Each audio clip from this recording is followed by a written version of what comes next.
Hello friends, welcome to all of you in today's lecture. Myself Dr. Varna from the Department of Kriya Sharir, and today's topic is Physiology of Man. So outline of the lecture is, first of all we will see what is the meaning of word Man, Sat and Mind. What are the different synonyms of the Man?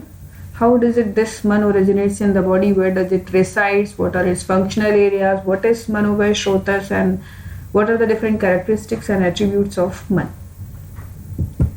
So the Man, Mind and Sattva, these three terms have been used synonymously in various contexts in different sciences. If we look into the contemporary science, the mind has been explained as mind is a set of cognitive faculties including consciousness, perception, thinking, judgment and memory. In the Monier-Williams Sanskrit dictionary, if we find about the mind, so it has been used in different meanings: brain, intelligence, intellectual capabilities, power of thought, power of comprehension, perception, sense and will. In another Sanskrit dictionary about the Man, there is a verse: Manyate av buddhite gyayate anen iti mana. Manyate means thinking or thought process. Abuddhite means knowledge. So the Man is the biological entity which has capacity of thought process or thinking, and by which we gain the knowledge. Now, how Acharya Charak has described about the Man in Ayurveda. So he has given the verse: Yad indriyanam abhigrahakam cha man ityabhidhiyate tatatravidam akhyate shuddham rajasam tamasam iti. Means the manas is the entity. Yad means which. Indriyanam, all the sensory and motor organs. So man is the entity which receives the different kind of stimulus which we perceive through our sensory organs, or it stimulates to the motor organs to perform their actions. So thus the manas is the entity which makes the sensory organs to connect with their respective stimulus, or motor organs to take action and regulate the action of karmendriya also. It is of three kinds. Shuddham, here Shuddha means Sattva, Rajasam and Tamas. So in Man there are three properties in the Man: Sattva, Raj and Tam. So on the basis of that, it is of three kinds. Now what are the different synonyms of Man? So in Amar Kosh there is a verse: Chittantu cheto hridayam swantam hrid manasam mana. Chittantu, thought process; Chet, Man; Hridayam, Hriday. Here the Hriday word has been used as synonymous to the Man. Swantam, Hrita, again Hriday, Manasam. So all these are the terms which are synonymous to the Man, especially Chittantu, Chet, Hriday means the heart. So heart has been also used as synonymous to the Man. Atindriyam punarmanah sattva sangikam cha it ahur eke. In Charak has also expressed that this sattva is used as synonymous to the Man, and it is Atindriya. Atindriya is also a synonym of this, and it is also called as Atindriya because we can't perceive Man by our sensory organs. Ashtanga Sangraha, there is a verse: Sattvam Manah iti paryayo, means the Sattva and Man, it has been used as a synonymous. So the Man is used synonymous for brain, heart, intellect. Man is also a component of Antahkaran. The three Antahkaran components are Atma, Buddhi and Man. Similarly, Man is also counted as a Adhyatma Dravya. Mano artho Buddhi Atma cha Adhyatma Dravya Guna Sangraha. Origin of Man. How does the Man is derived within the body along with other body constituents. So as per Charak, the Man originates from the Panchamahabhut, and the Man has been also considered as a essential factor for creation of life along with the Panchamahabhut, time factor, direction and consciousness. For this there is a verse, Khadinya Atma Manah Kalu Dishasya Dravya Sangraha Sa Indriyam Chetanam Dravyam Nirendriyam Achetanam. Means these are the causal factors or primordial causal factors for creation of life. Kha Adinya means all the Panchamahabhut, Atma, Man, Kal, direction, time factor, Disha, directions. So all these are the primordial factors which are responsible for creation of the creation in the whole universe. So all the things which have Indriya, they have been categorized as a Chetan Dravya, and all the other things which do not have Indriya, they have been categorized under the category of Achetan Dravya. Why it is so? Because Indriya is the body parts through which any living organism expresses its consciousness. So that's why all the things or creations which have Indriya, they have been called as Chetan Dravya, and all other creations which do not have Indriya, they have been categorized as a Achetan Dravya. Although there are few creations like plants, they do not have been categorized under the Antas Chetana because they have the sense organs, they sense also, but there is no expression, so that's why they have been considered as Antas Chetan. And Panchame Manah Pratibuddhitaram Bhavat. In intrauterine life, at the 5th month, the functional expressions of Man get started. So in other scholars are in view that at the 4 months the functional expression of Man gets started. So that's why mother is called as Dohridya. Means the baby, it expresses its emotions at the 5th month. Here is a few words which express that how the Man is derived from the Panchamahabhut. So these are the 2 words from the Charak Samhita. Khadini buddhi avyaktam ahankaram tathastatha ashtamam bhuta prakritit dishta vikarascheva shodasa buddhi indriyani pancheva karmendriyani cha samanashkar panchartha vikara iti sangyata. So these are the 2 words from the Charak and Shushat. In this flow chart you can see, as per the Shushat Samhita, from avyakta or unmanifested thing, Mahat Tattva or Buddhi Tattva it arises to the Ahankar. Ahankar is of 3 types, Sattvic, Rajas and Tamas. And this Sattvic, Rajas and Tamas again reunites. So the Sattvic and Rajas combine and form the Ekadash Indriya, whereas Rajas and Tamas Ahankar generates Panchamahabhut, Panchatanmatra, and from Panchatanmatra there is formation of Panchamahabhut, and from Panchamahabhut all the Tridosh, Dhatu, Mal, other body entities get derived. So as per the Shushat Samhita, all the Indriya, Ekadash Indriya, they are derived from the Sattvic and Rajasic Ahankar, whereas as per the Charak Samhita, the Indriya gets derived from the Panchamahabhut. Here in this flowchart you can see Avyakta, Mahat, Ahankar, Panchatanmatra, Panchamahabhut, then Ekadash Indriya.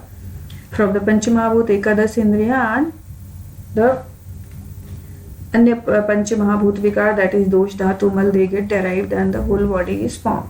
So basically Atma, so the Panchamahabhut plus Atma makes the living body. Atma is eternal, it doesn't originate from anything. So As per this concept, the man is derived from the Panchamahabhut. Now, what is the seat of Manas?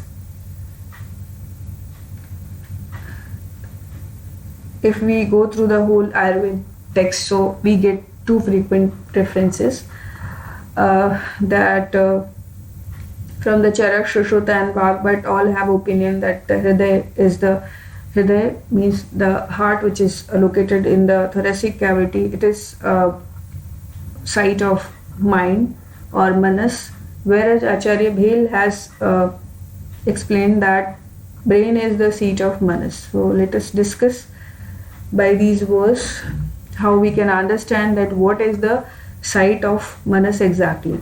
So here is the verse from the Charak Sutra Sthan. Shadangam Angam Vijnanam Indriyanath Panchikam Atma Cha Sagudashchita Chintyam Cha Hridi Sansitam. So in this verse, the Shadangam Angam, the 6 parts of the body, that is the 4 limbs, head and the Antaradi, that is the trunk region. Vijnanam, knowledge, Indriya, and their earth, that is Sabda Sparsha Rupa Ratsagandh, Atma, and the Man, that is Gudatmak Man, and Chintya. Chintya is the thought process. All these resides in heart. So how we can understand that how this Sadang is situated in the brain, and the Indriya and Indriyarth are situated in the brain. So if we take heart as a the Hriday as a brain which is situated in the skull, so then we can understand that how these sites, these things may reside in the Hriday or brain. So brain is the main vital organ in the body, and it is the seat of prana. Similarly, the whole body is represented in brain as a sensory and motor homunculus and regulated by the brain. So we can understand Sadang in the brain, all the areas in the brain. Similarly, the Indriya and Indriyarth. So all the special sense organs have areas in the brain. So we can understand from that how the body and Indriya and their earth are represented in the brain. And the seat of consciousness is the whole cerebral cortex. So we know the brain has 2 parts, conscious brain and subconscious brain. So the conscious brain is the cerebral cortex is the seat of conscious brain, and Man. So all the emotions and memory generation is within the hypothalamus and limbic system. So the different areas of the brain, they are related with these functions, and different body parts, they are represented within the brain. So if we consider the seat of Manas as a brain, so we could understand it very scientifically. So in this picture here we can understood clearly. Prana pranabhitanam yatra ashritah sarvendriyani cha yad utmanganam cha shirastitya vidhiyate. So in this verse here it has been said that it is the sir which is the site. So here the sir means the skull, and the brain which is situated in the skull, that is called as the prime organ, and it is the site for vitality. Pranabhita means the living things. So this is the vital organ. The brain is the vital organ. Yatra asitha sarvendriyani, where all the indriya resides. So here in this picture you can see that there in the cerebral cortex there are areas for all the special sensory organs, like there is a visual cortex area for vision. There is a auditory area in the this auditory lobe, temporal lobe. Similarly, there is a primary somesthetic area for general sensations. Here is the gustatory area in the parietal lobe. So, and there is a olfactory lobe or olfactory bulb for the smell sensation. So in the cerebral cortex, in different parts, there are different areas for special sensory organs, and for general sensation there is a primary somesthetic area. Similarly, for the motor organs also, there is a primary motor area to control, and there is a premotor area and supplementary motor areas in the brain. So the different sensory and motor cortex regulate the different body part functions. So here in this picture you can see the basically sensory and motor homunculus. What is homunculus? In the brain, the whole body is represented in an inverted manner in the primary somesthetic area and motor cortex, and the whole body is regulated by these areas of the brain. So in this manner we can understood that how Shadang is represented in the brain, how Indriya and Indriyat are present in the brain. Acharya Bhel has given the verse Siras Talu Antargatam Sarvendriyam Param Mana. Sir is which is located in the site of Man is Sir, and it is between the talu. So here if we see the location within the skull of the brain, so this is the palate, means the talu, and this is the Sir, the skull, and there is a brain. So basically in the site of Man is brain, it is very scientific explanation by Acharya Bhel that the brain is situated in between the talu and the skull, although it is the part of the skull. Now what is Manovai Shrotas? So basically there is a verse Vatpitta Shleshmanam Punah Sarva Sarir Charanam Sarvani Shrotansayane Bhutani Tadvat Indriyanam Punah Satvadinam Kevalam Chetana Vat Shariram Ayan Bhutam Adhisthana Bhutam Cha. Means as the Vatpitta and Shleshma, the Tradosh, they move all through the body through different shrotas. In the same manner, the Sattva or Manas, it also has channel all through the body up to the body parts where there is a consciousness. This is the difference, that the Vatpit and Shleshma, they have shrotas all through the body, but the Sattva has channels only in all over the body up to where there is consciousness, or up to there where there is sensations. So the two body parts like nails and hairs, they do not have consciousness because they do not have the pervasion of Manovai Shrotas, or because they are in, that's why they are insensible, or they are not sensitive towards pain. Dosha prakupita hridayam upshishya manomahani shrotan se avritya janatya unmadam. In the chapter Chikitsa Unmad, there is description of about the Manovai Shrotas, that when the Manovai Shrotas they get affected, they produce different kind of disorders related to the mind or manas, like unmad, that is insanity.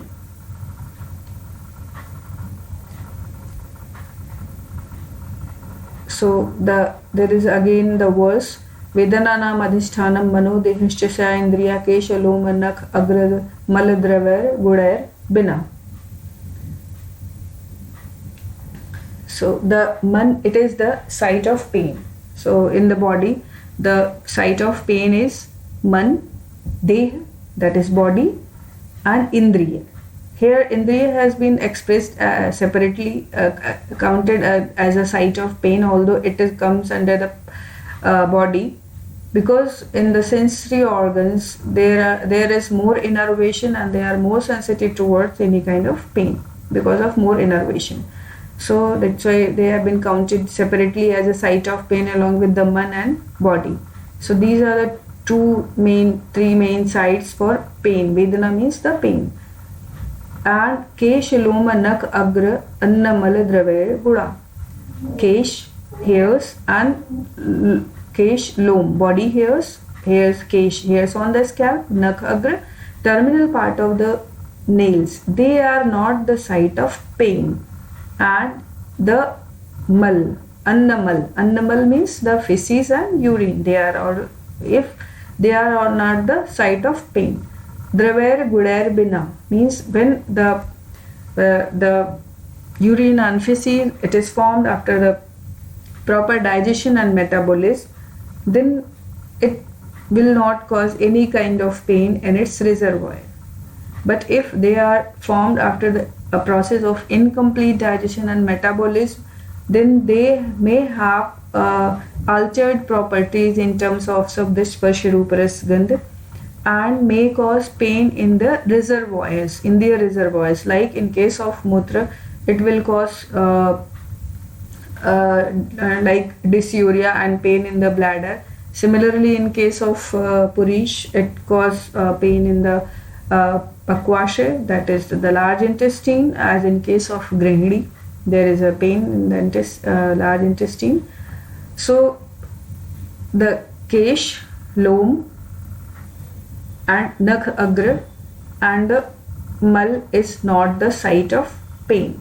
Mal is although Mal is not the directly site of pain, but if it is formed after incomplete digestion and metabolism, then its properties will be altered and they will produce pain in their respective reservoirs like bladder and a large intestine. Next verse, it is again very beautiful verse given by Shushat. Dhatu nam Purnam Vardam Sparsh Gyanam Ashanshiyam Swah Sira Sancharit Raktam Kuryat Chanyan Guranapi. So it is the function of Rakta, that its function is Dhatu nam Purnam, provide nutrition to the tissues, Varda provides complexion, and it is also helpful in Sparsh Gyanam. Sparsh Gyanam means it helps in sensation. Although the skin is the site for Sparsh Gyan, but the body parts or the skin where there is circulation, up to that only we have sensation. So this is very beautiful observation by Acharya Shushruta, that the body parts where there is no blood supply, there is no pain, like nails and hairs. So in this picture here you can see that these blood vessels, either vein or arteries or the nerves, they follow each other, and even their finer divisions, they follow each other. So the nerve supply is up to the body parts where there is blood supply. So that's why this may be the observation by Acharya Shushruta, that this blood is helpful in Sparsh Gyan. That is, it is helpful in reception of different kind of stimulus. Similarly, in this picture here you can also see that all the shrotas, either these blood vessels or the nerves, they follow each other. So in this picture here you can see this whole yellow color innervation all over the body. It is like a network, and this whole body is the functional site of Manas along with this Manovar Shrotas. Now the characteristics of Manas. So yatra ashita karma guna karanam yatra ashita karma guna karanam samvai yatta dravyam.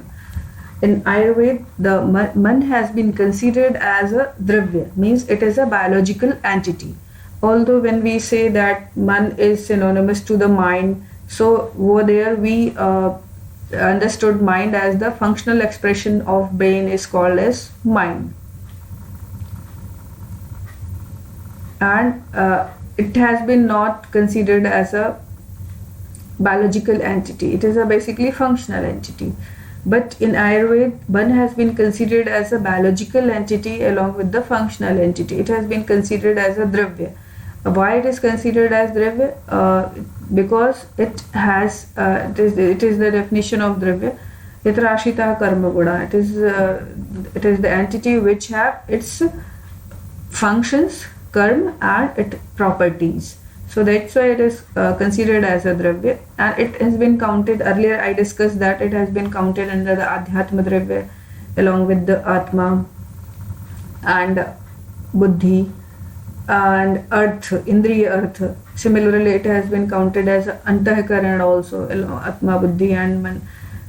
And it has been also counted as a Karana Dravya, along with the 9 Dravya, that is the primordial causal factor for creation of this whole universe. So,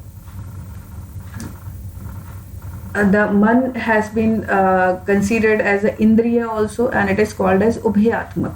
Ubhayatmakam Mana means it because it works in connection with the sensory and motor organs both, so it is considered as Ubhayatmak. Manas has been also called as Atindriya. Atindriyam Purarmanah Sattva Sangikam Cheta Itya Ahur Eke. It is considered as Atindriya because we cannot perceive it by sensory organs. We can understood the Man only by its functions. Punar avyaktam lingam grahyam iti atindriyam and lingam grahyam iti anumanya grahyam means we can understood or we can infer about the Man by observing its functions only. Man is also called as Achetan. Achetanam kriyavat manaschetaita paraha. Yuktasya manasa tasya nidrishyate vibhu kriya. Man has been also called as Achetan means it is devoid of consciousness. Kriyavach, kriyavan, it is active. So Man has capacity to perform some action, but it is devoid of consciousness, and it exhibit all its functions is in connection with the Atma, whereas Atma is inactive and it is cause for consciousness. Chetanavat yatash Atma tatah karta niruchyate. Achetanavat mana kriyavat api na uchyate. Although the Man is the active and it perform all actions, but it is called as Achetan, whereas Atma, which do not have capacity to perform action, but it is called as doer. Karta means doer. It is called as doer of all the functions in the body, because although the Man have capacity to perform actions, but Man is not able to perform action in absence of consciousness. Man can perform its functions only in the living being, in the presence of Atma only. That's why the Atma is called as doer of all the functions. Characteristics of Man. लक्षणं मनसो ज्ञानस्य भाव अभाव एव च सति हि आत्मेन्द्रिय अर्थानां सन्निकर्षे न वर्तते वैवृत्त्या न मनसो ज्ञानं सानिध्यात् तच्च वर्तते. लक्षणं मनसो ज्ञानस्य भाव अभाव एव च. The ज्ञानस्य भाव and abhav, the perception of knowledge or generation of knowledge or its absence of, or the absence of knowledge, both the thing they depend on the state of mind. Sati hi atmendriya arthanam sannikarshe na vartate means the perception of stimulus or generation of knowledge, it depends on the state of mind. So the mind is the key in the process of generation of knowledge. Like here in this flow chart, you can see when there is some stimulus like Sabda, Sparsh, Roop, Ras, Gandh, when they get contact with the respective Indriya, and Indriya gets connected with the Man, Man gets connected with the Atma, and then there is a perception of stimulus and generation of knowledge. Whereas in the next picture you can see, in the next flow chart you can see that if there is a stimulus, it gets connected with the Indriya, but if Indriya do not get connected with the Man, or Man do not get connected with the Atma, then there is no perception of stimulus or no generation of knowledge. Here the Man is the key. Either Man will not connect with the Indriya or Man will not connect with the Atma. In both the cases, there will be no generation of knowledge. So the generation of knowledge, there will be generation of knowledge or there will be absence of knowledge. It depends on the state of mind. The attributes of Man. Aduttamach cha ekatvam do guno manasah smrito. Anu means the sukshma or subtle, mind is very minute, and ekatva. It makes connections only with single indriya at a time. Because the manas, it is very subtle, so it cannot, it and it its action is so faster that it gets connected with the indriya one by one, but it seems that it is working all together with all the indriya at a time, and it is because of its sukshma and ekatva property that mind gets attached at a time with a single indriya. Other properties of manas are, man is having the sattva, raj and tam. This is called trigun. In the trigun, the sattva is called as gun, whereas raj and tam, they are called as manasik dosh, because when there is a dominance of raj and tam, they produce a different kind of manasik vikar or disorders in the mind and disorders related to the manovashrutas. Whereas if there is dominance of sattva, it never cause any kind of disorder or pain in the body. That's why it is called as good only. Thank you. And there are other topics related to the mind which I will discuss in the next lecture. Thank you all.